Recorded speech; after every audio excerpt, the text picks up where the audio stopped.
میرے آقا نعمت اور میرے سب کچھ کے مالک اور ساری خیرات دینے والے اور پالنے والے اور انگلی پکڑ کے چلانے والے اور لقمے کھلا کے پالنے والے اور سارا کچھ دینے والے اور اپنے جوڑوں کے سائے میں رکھنے والے میرے آقا نعمت سید السادات سیدی و سندی و مرشدی و مولائی و قبلۃ الباطنی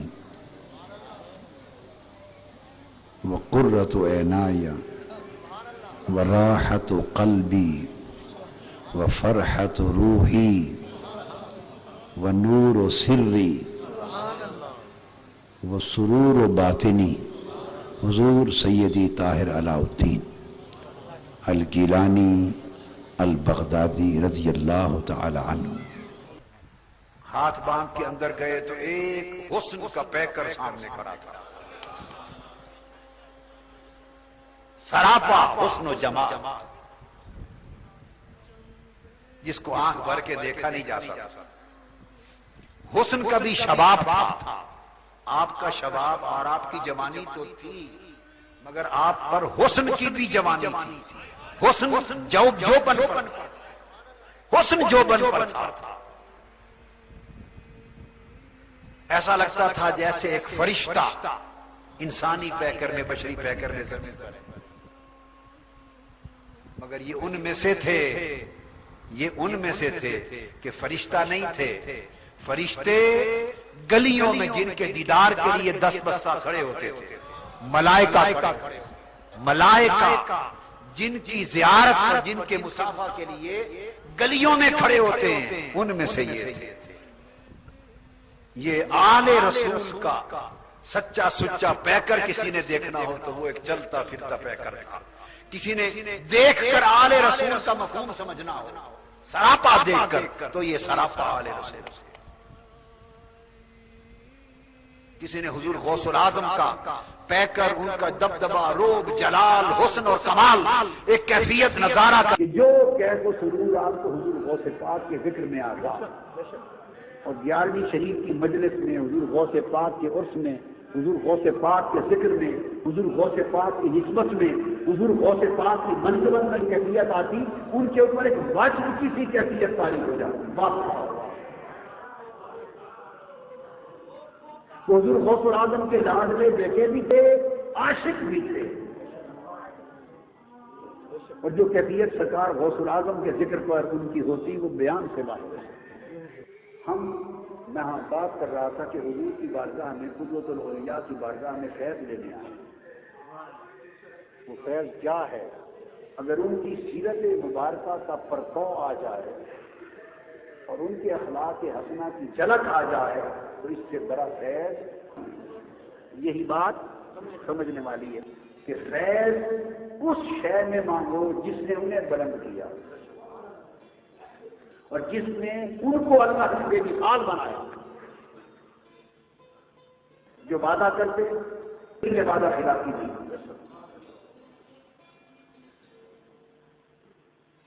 سچ بولنا، سچ کو پسند کرنا، یہ تو ایک ایسپیکٹ ہے، گوشہ ہے۔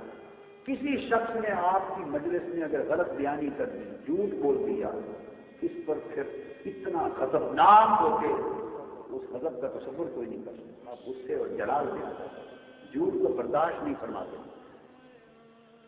کذب کو، جھوٹ کو برداشت نہیں کرتے۔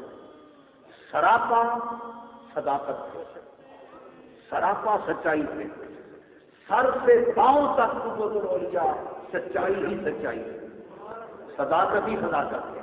رات گوئی ہی رات گوئی، اور رات بازی ہی رات بازی تھی۔ گول گول بات بھی نہیں کرتے، کھول کر سچ، حق اور صدق بیان فرماتے ہیں، اور کوئی شخص اس سے مختلف عمل کرتا تو اسے گوارا نہ فرماتے۔ میں آپ کو ایمانداری سے بات کہتا ہوں، ایمانداری، الحق سے لے کر صدر پرویز مشرف تک جتنے حکمران پاکستان میں گزرے، ان ساروں کے ساتھ وقتاً فوقتاً سرکاری مجالس میں میٹنگ میں مل کے کھانا کھاتے رہے، موقع ملا۔ میں سلاطین کی بات کر رہا ہوں، بادشاہوں کی۔ تو 77 سے لے کے آج کے دن تک بادشاہان وقت باہر کے ملکوں میں بھی، مگر یہ بات ایمانداری کی بات ہے کہ حضور قدوۃ الاولیاء کے دسترخوان بھی نہیں ہے، نہ کشادہ نہیں، ہر دسترخوان کشادہ ہو کہ جانے والے لوگ اس فقیر کا دسترخوان دے کر سمجھ جاتے کہ یہ سلطان عالم ہے، فقیر یہ غوث اعظم کا دسترخوان ہے۔ عمراء، حکام، سلاطین بھی ایسا دسترخوان نہیں رکھتے کہ حضور دے۔ اور آپ نے ایک مرتبہ جب دسترخوان کی بات ہوئی تو مجھے فرمایا، یہ اللہ تعالیٰ عنہ نے فرمایا ہے کہ مہمانوں کو وسعت کے ساتھ کھانا کھلانا ہماری عبادت ہے۔ مہمانوں کے لیے ایسا دسترخوان بچھانا ہماری عبادت ہے۔ حضور غوث اعظم یہ فرمان مجھے سنایا کہ یہ آپ کی عبادات میں سے اتنی سخاوت کرتے اور کھلاتے، علم کی اور علماء کی بڑی تکریم فرماتے۔ سردان چونکہ صاحب علم تھے، علم کا سمندر تھے، بحر ممباج تھے، علماء کی تکریم فرماتے۔ بڑے بڑے اکابر علماء آپ کی خدمت میں آتے، آپ کے قدموں پہ گرتے، آپ کی قدم بوسی کرتے، ان کا عالم یہ ہوتا، مگر آپ کا عالم یہ ہے کہ علماء کی، اہل علم کی بڑی تکریم، قدر و منزلت، بڑی عزت و تعظیم فرماتے کہ دین اسلام، شریعت محمدی اور ناموس رسالت میں بے پناہ غیرت اور حمیت کیا۔ آقا علیہ السلام کے ناموس اور آپ کی عزت و تکریم اور حضور کے مقام اور آپ کے ادب، اس کے اوپر آپ کی حمیت کا عالم نرالا تھا۔ اسلام کی، شریعت کی، ناموس رسالت کی بڑی حمیت کیا۔ اور اس پر اگر کسی نے آقا علیہ السلام کی شان میں گستاخی کی، دین اسلام کی شان میں گستاخی کی، تو آپ کا جلال اور آپ کا غصہ بھی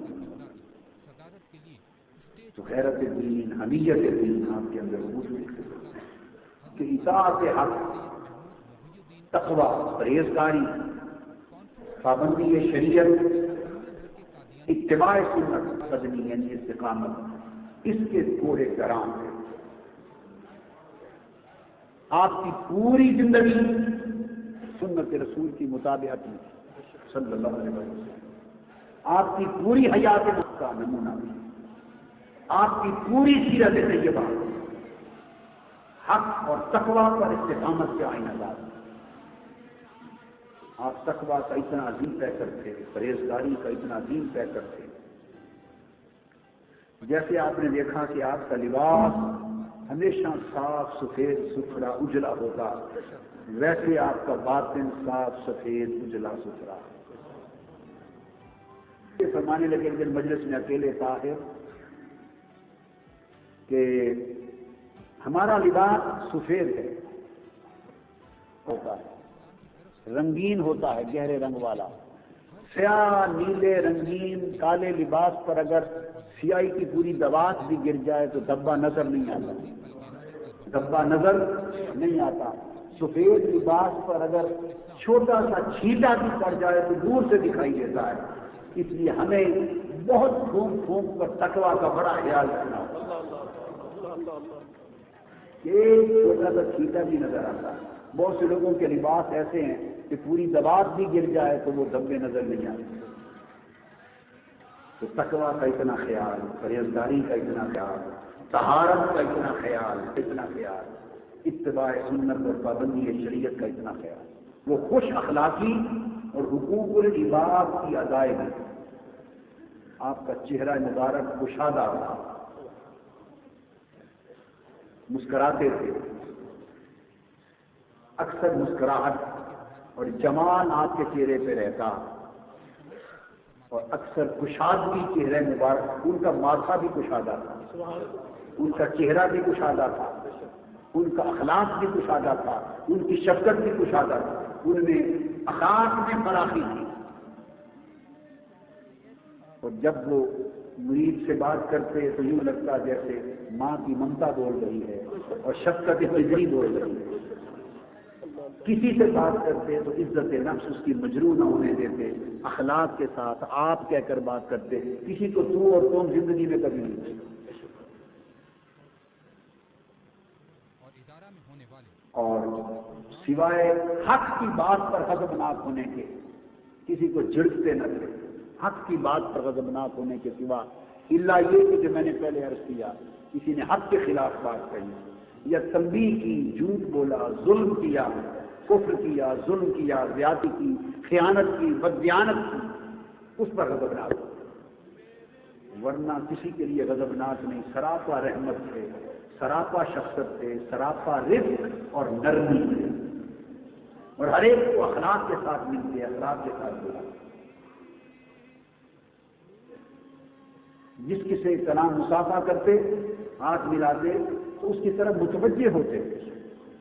یہ نہیں بہت سے لوگ ایسا کرتے ہیں کہ ایک آدمی ادھر ملنے آیا ہے، اس کو تھوڑی سی 3 انگلیاں دے دی اور منہ ادھر رکھا۔ میں نے 25 برس کی زندگی میں ایسا کام نہیں کیا۔ بہت سے لوگوں کو دیکھتے ہیں ہاتھ ملا لیا ادھر منہ رکھا، تاکہ اس کا دل وہیں ٹوٹ جاتا ہے۔ جس طرف مصافحہ فرماتے ادھر ہی چہرہ اور سینہ کرتے، یہی سنت رسول ہے۔ اور ہم کلام ہوتے مجلس میں بیٹھے بیٹھے عزت افزائی کے لیے اچانک کسی کا نام لیتے اور نام لے کے پوچھتے کیا بولتا ہے، آپ کیا کہتا ہے، کیا سوچتا ہے، فلاں کا کیا حال ہے۔ مجلس میں ایک ایک آدمی کو بلا کر احساس دلاتے کہ تمہاری طرف متوجہ ہوں۔ دور بیٹھے ہوئے کچھ لوگ مخلص نظر آ جاتے تو دور نگاہ پڑتی وہاں سے اٹھا لیتے، فرماتے ادھر آؤ ہمارے پاس۔ ہر ایک پہ شفقت ہوتی، اور آپ کی غربت اور مجلس میں بیٹھنے والا آج تک یہ سمجھتا ہے کہ ہر شخص سمجھتا ہے کہ سب سے زیادہ شفیق مجھ سے تھے، اور یہی خوبی ہے کہ ہر کوئی یہی سمجھے کہ سب سے زیادہ شفقت مجھ پر۔ یہ آپ سے خوش اخلاقی کا عالم ہے، آپ کی سوچ اور آپ خوشحالی دیکھی، تنگ نظر نہیں تھے، کیا بڑی وسعت تھی، بڑی فراخی تھی، اور آپ کی سوچ میں، آپ کی گفتگو میں، آپ کے فیصلوں میں، آپ کے علم میں، آپ کے انداز میں حکمت تھی، تدبر تھا، فراست تھی، بصیرت تھی، بڑی بصیرت اور فراست تھی، جو سال ہر سال کے تجربات سے بھی لوگوں کو جو فراست اور بصیرت اور تدبر نصیب نہیں ہوتا وہ ایک جملے میں عطا کر دے۔ جواہر تھے، لال اور موتی، حکمت، تدبر اور فراست کے آپ عطا کرتے۔ چھوٹی سی کسی کی بات سن کر رائی کی اتنی وسعت تھی، عمرا اور حکام کے دروازے پر کبھی نہ جاتے، عمرا حکام کے دروازے پر کبھی نہ جاتے، وہ اہل دنیا کے کبھی سائل نہیں بنے، وہ ہمیشہ موتی رہتے، عطا کرنے والے رہتے تھے، مانگنے والے نہیں تھے۔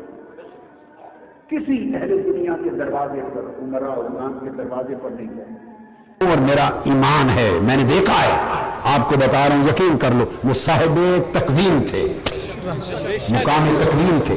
ولایت میں ایک مقام آتا ہے کن فیکون، اگر کوئی کہہ دے کہ ہو جا پھر وہ ہو جاتا ہے، اگر زبان سے ایسا فرما دیتے ہو جا وہ ہو جاتا ہے۔ وہ صاحب تکوین تھے،